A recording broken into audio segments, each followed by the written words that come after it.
tendremos la oportunidad de desarrollar la unidad 3, que tiene que ver con los métodos de ordenación y búsqueda, ¿sí?, con los cuales nosotros vamos a poder trabajar con los diferentes tipos de arreglos con los que hemos venido trabajando.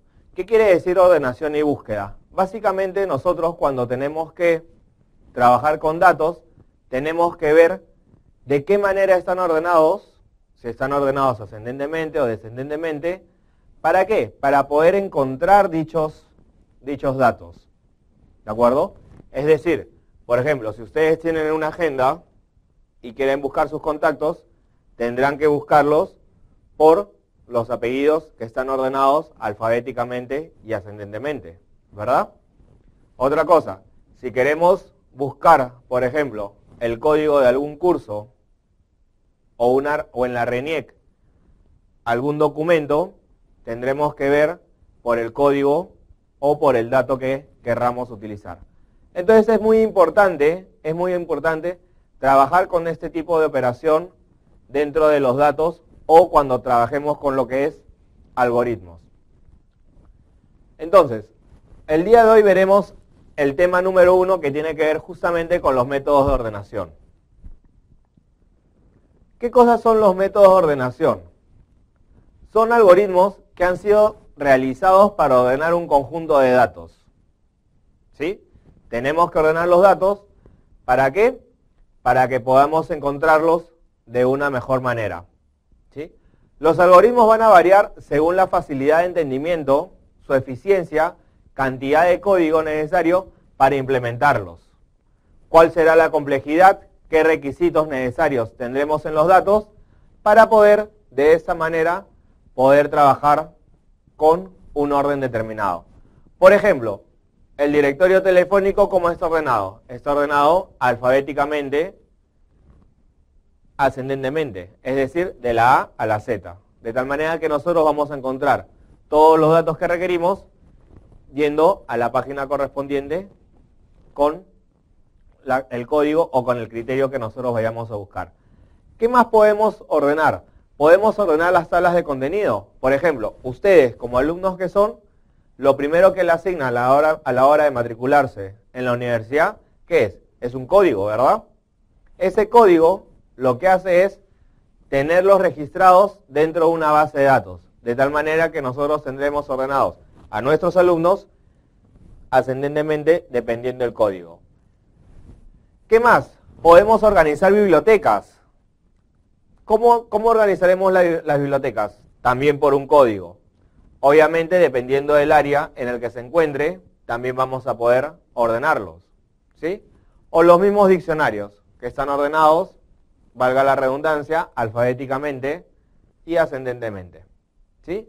Entonces, dependiendo de lo que nosotros vayamos a ordenar, van a tener ciertos requisitos, algún tipo de complejidad, o dependiendo de la eficacia, que es muy importante, para poder encontrar u ordenar estos datos de una manera mucho más rápida. Hay dos tipos de ordenamiento. El tipo de ordenamiento interno y externo. El primero, que es el interno, básicamente trabaja con la memoria principal. ¿Qué quiere decir que trabaja con la memoria principal? Que está asociada a la memoria RAM. ¿De acuerdo? Está asociada a la memoria RAM del ordenador, de tal manera que el tiempo que vaya a acceder, el tiempo que requiera acceder a esta información, va a depender de dónde se encuentre en ese momento. ¿Sí? En segundo término está el tipo externo, que es la memoria secundaria. ¿Qué quiere decir que es la memoria secundaria? Que está almacenada en un dispositivo externo al ordenador. Puede ser el disco duro, puede ser un USB, de tal manera que el tiempo que se requiere para acceder a cualquier elemento va a depender únicamente de la última posición en que haya sido accedida. Es decir, si yo abrí un archivo o busqué un código recientemente, ese código podré encontrarlo de una manera mucho más rápida. ¿Sí? Muy bien, visto los tipos de ordenamiento, vamos a clasificar los ordenamientos de tres maneras. Está el ordenamiento por burbuja, por selección y por inserción. Estos tipos de ordenamientos van a depender de los datos que nosotros queramos ordenar. ¿A qué me refiero? Que cada una de estas clases de ordenamiento va a tener un funcionamiento diferente y va a ser mucho más eficiente dependiendo de la complejidad o dependiendo de los requerimientos que nosotros vayamos a tener. Empecemos con el método de la burbuja. ¿Qué quiere decir el método de la burbuja? Ustedes saben lo que es una burbuja. Definitivamente han visto que para trabajar con las burbujas, lo que hace es, las burbujas ¿cómo funcionan? Van subiendo, ¿sí? Van subiendo a la superficie. ¿Por qué? Porque pesan menos. Este es el mismo concepto que nosotros vamos a utilizar para este método, ¿sí? Además de que este método de ordenación es uno de los más fáciles de recordar, ¿sí? Vamos a ver cómo es que funciona, ¿sí? Entonces, como ven acá en la diapositiva, ustedes tienen un vector ya definido. El vector, ¿cómo es que se va a ordenar? Como ven, tiene 3, 9, 7, 1, 5 y 2. ¿Cómo es que se va a ordenar este vector para yo obtener lo que tenemos al final? 1, 2, 3, 5, 7 y 9. De la siguiente manera. Los números menores pesan menos y van a ir subiendo a la superficie, ¿sí? De tal manera que se va a realizar una comparación, entre los números que tenemos. De tal manera que se van a ejecutar varias iteraciones para poder justamente obtener el vector ordenado. Ahora, justamente este método de ordenamiento lo que hace es comparar dos valores, comparar dos posiciones dentro del vector. Por ejemplo, el 3 está en la posición número 1, ¿correcto? Y el 1 está en la posición número 4. De tal manera que va a comparar. ¿Es 3 menor a la posición 1 o la posición 4 es menor al dato que está en la posición 1? Si se cumple esto, se intercambiarán los datos de tal manera de que el 1 pasa a estar en el primer índice, en la primera posición, y el resto corre. ¿De acuerdo? Pasemos a ver cómo es que funciona esto utilizando un pseudocódigo. Aquí tenemos la función burbuja, ¿sí? En la cual vamos a establecer un vector natural con n, que es el límite con el cual vamos a trabajar, y además que va a devolver un vector del tipo natural. Para esto declaramos dos variables, i y j. ¿Por qué declaramos i y j? Porque estos van a ser nuestros contadores para poder almacenar e intercambiar los datos con los cuales estamos trabajando. Como ven aquí, tenemos dos estructuras repetitivas ¿para qué sirven? Para poder justamente, en principio, evaluar todo el vector que va a ir desde 1 hasta n-1, que es la última posición del vector, y además también va a comparar a j, que está en la posición n, hasta 1 más i. ¿Cuántos pasos va a realizar? -1. Aquí lo que está haciendo esta estructura repetitiva es disminuir la posición en la que se encuentra, de tal manera que si el vector y es menor al vector y menos 1, entonces lo que va a hacer es intercambiar la posición, únicamente si es menor. Una vez que hemos terminado el reemplazo que va a haber en este vector, devolvemos la impresión del vector. Dense cuenta aquí, señores alumnos, que estamos utilizando una función intercambiar. ¿Qué es lo que está haciendo esta función intercambiar?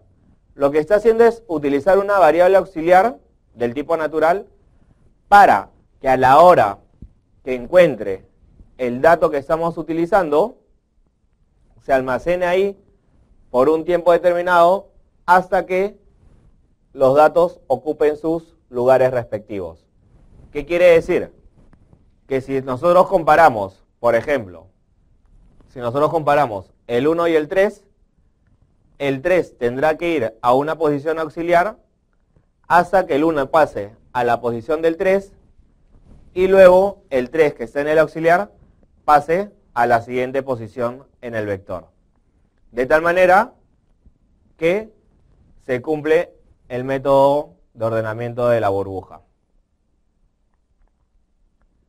¿Cuáles son las ventajas del método de la burbuja? Una de las ventajas es que es fácil de implementar. Y además, algo que es muy importante para las computadoras, como ustedes sabrán, no requiere memoria adicional. ¿Por qué no requiere memoria adicional? Porque como estamos trabajando con vectores, el vector se almacena en un solo buffer. ¿Sí?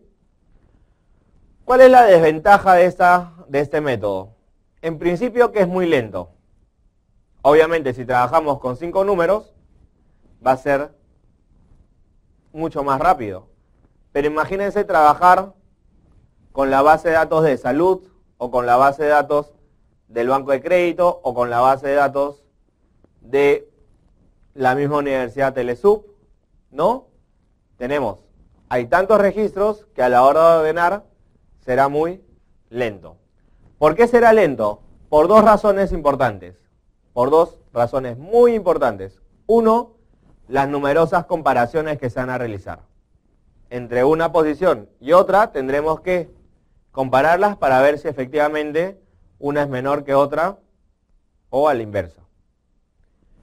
Una vez comparados, la otra desventaja es cómo es que se van a cambiar estos datos. Es decir, vamos a realizar muchos intercambios para que pueda darse este ordenamiento. Por lo tanto, esas son algunas de las desventajas con las que cuenta este método. Muy bien, muchas gracias. Pasaremos ahora a ver algunos ejercicios dentro del FreeDFD, con el cual ya hemos trabajado la clase pasada. Una vez definidos los conceptos y la teoría acerca de lo que es el método de la burbuja, vamos a pasar a describir cómo podemos plasmarlo dentro de un diagrama de flujo. Este diagrama de flujo lo que nos va a permitir es insertar una cantidad determinada de números para tener en el vector y a su vez ordenar estos números e imprimirlos de manera ordenada. Para lo cual tendremos que crear 3 subprogramas que nos van a permitir realizar esto. El primer subprograma será para leer, el segundo para ordenar y el tercero para visualizar o imprimir los datos que vamos a imprimir ordenados. Entonces, pasemos a definir nuestro diagrama de flujo. Para empezar, tenemos que ingresar un texto que nos solicite cuántos valores va a tener nuestro vector. Por lo tanto, tenemos que indicarle en principio que ingrese la cantidad de números. Aceptamos Y como nos está pidiendo que ingresemos una cantidad de números, tenemos que leer esa cantidad de números. De tal manera que la declaramos como una variable n.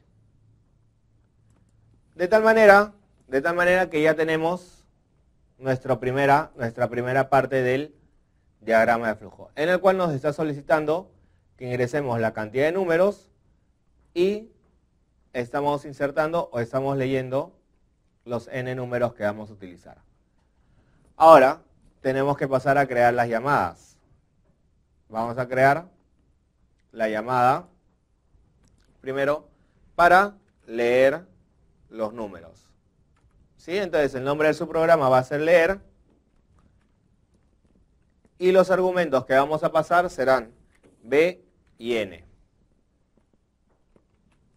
¿Sí? B y n. Entonces aceptamos y llamamos al subprograma. Este subprograma se va a llamar leer. Los parámetros que le estamos pasando van a ser el vector y los n números naturales que van a tener. Y la descripción será permite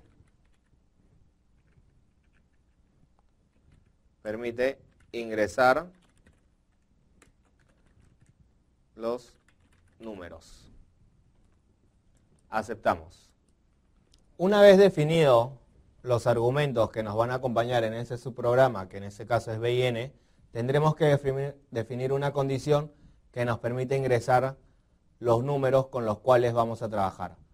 De tal manera que tenemos que establecer una condición en la que nos indique que el número que vamos a ingresar sea diferente de 0.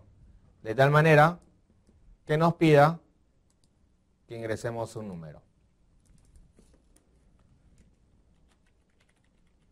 Ingresar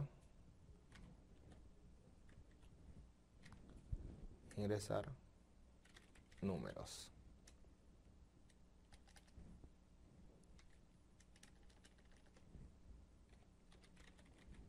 Ingresar números. Aceptamos. Una vez que hemos ingresado los números, estableceremos una estructura repetitiva para justamente que nos soliciten qué números vamos a ingresar. Entonces, tenemos que utilizar una estructura para que va a ir desde i igual a 1 hasta n y se va a incrementar de 1 en 1. ¿Qué es lo que nos va a solicitar? Nos va a solicitar justamente que leamos el valor que vamos a asignar a cada una de las posiciones dentro del vector i. Y aceptamos. Entonces, una vez que ya tenemos ese diseño, ese diagrama de flujo para leer los valores que va a tener el vector, tenemos que regresar al programa principal para ingresar un nuevo subprograma a través de una llamada. Entonces, generamos la llamada, como ustedes ya saben, la agregamos y la subllamada que va a llamar al programa ordenar. ¿Con qué argumentos lo vamos a acompañar? Con los argumentos bn, nuevamente. Y vamos al subprograma. Este subprograma se llama ordenar y viene acompañado con los argumentos b y n. ¿Qué nos permite hacer? ¿Qué nos permite hacer este subprograma? Ordenar el vector utilizando el método de la burbuja. ¿Correcto? Aceptamos y pasamos a definir las operaciones que nos van a permitir ordenar este vector. Para eso necesitamos utilizar dos estructuras repetitivas para la primera, que nos va a permitir leer la posición en la que nos encontramos en este momento, y la segunda para compararla con justamente con la posición con la cual vamos a intercambiar. De tal manera que tendremos que utilizar una condicional. ¿Sí? Entonces primero definamos la estructura para. Para i igual a 1 hasta n menos 1, que es la última posición, aceptamos e insertamos el siguiente para J, que va a ser la posición con la cual vamos a comparar, I más 1 hasta n, aceptamos. ¿Qué es lo que va a hacer ahora? Vamos a establecer una condicional. Vamos a establecer una condicional que nos permita comparar ambas posiciones. La posición del vector I, que siempre va a tener que ser mayor a la posición del vector J. ¿Sí? De tal manera que una vez que tengamos esa estructura, que la posición BI sea mayor a la posición BJ, lo que tengamos que hacer, para que lo vean más claro, agrandamos un poco la definición del vector, y tenemos que BI es mayor a BJ. Por lo tanto, tendremos que asignar y utilizar una variable auxiliar. ¿Para qué vamos a utilizar esta variable auxiliar? Para poder justamente asignar e intercambiar los valores que estamos utilizando en el método de ordenación. Entonces, auxiliar o temporal va a ser igual al vector I. El vector I va a pasar a tomar el valor de BJ, del dato de BJ, y por último, BJ va a pasar a tomar el valor que tenía el temporal. De tal manera que, si ustedes se dan cuenta, están intercambiando de posición dentro del mismo vector. ¿Sí? Están cambiando de posición dentro del mismo vector. De tal forma que ya tenemos la estructura que nos va a permitir ordenar. Estos dos paras nos van a permitir realizar una evaluación de los vectores para comparar las posiciones en las que se encuentran, de tal manera que nos permitan ordenar a través de un intercambio de valores. Una vez definidos los subprogramas leer y ordenar, vamos a crear el último subprograma, que tiene que ver con la impresión del vector ordenado. Para eso establecemos una nueva llamada, la cual va a llamar al subprograma ver, y a la cual le vamos a dar los argumentos b y n. Estos argumentos que estamos acompañando van a ir hacia el nuevo subprograma, que también va a recibir el nombre de ver, recibiendo obviamente los argumentos que le estábamos trasladando. En este caso serán b y n. Descripción de este programa: imprimir el vector ordenado. Aceptamos. ¿Qué es lo que va a hacer este vector ordenado? Simplemente nos va a decir que el vector ya ha sido ordenado. Entonces tenemos que poner acá un texto que nos indique: el vector ordenado es, cerramos comillas. Acuérdense, cualquier texto que ustedes digiten siempre va entre comillas.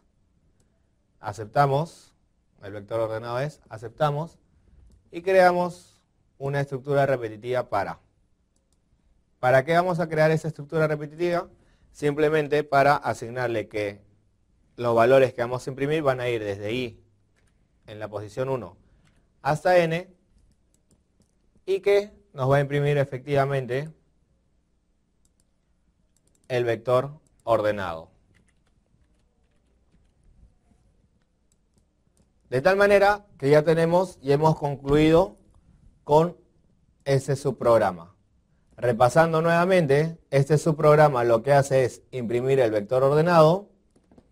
El subprograma anterior, ordenar, lo que nos va a permitir es comparar los valores que están dentro del vector previo reconocimiento del vector, e intercambiando los valores que están dentro del vector para justamente indicar cuál es la posición que contiene el dato con menor valor. Y por último, el subprograma leer, que nos va a permitir ingresar los datos que nosotros queremos utilizar. De tal manera que nuestro programa principal está conformado por una declaración de variables indicando la cantidad de números que vamos a utilizar. Tenemos 3 subprogramas que nos van a permitir, en principio, leer los datos para el vector. El segundo nos va a permitir ordenar el vector utilizando el método de la burbuja. Y el tercero nos va a imprimir los resultados que tenemos en dicho vector ordenados. ¿Sí? Ejecutamos, ingrese la cantidad de números, continuamos, 3 números, ingresamos los números, 9, 6 y 3. El vector ordenado será entonces 3, 6 y 9. Continuamos y la ejecución ha terminado con normalidad. Entonces, aquí termina el ejercicio del día de hoy con respecto al diseño de diagramas de flujo y aplicando el método de búsqueda, el método de ordenamiento mediante burbuja. Estimados alumnos, damos por concluida el tema 1 de la unidad 3. En el cual hemos hablado acerca de los métodos de ordenación, hemos definido para qué sirven y cómo funcionan, hemos visto además los tipos de ordenamiento que existen y cómo es que estos se clasifican.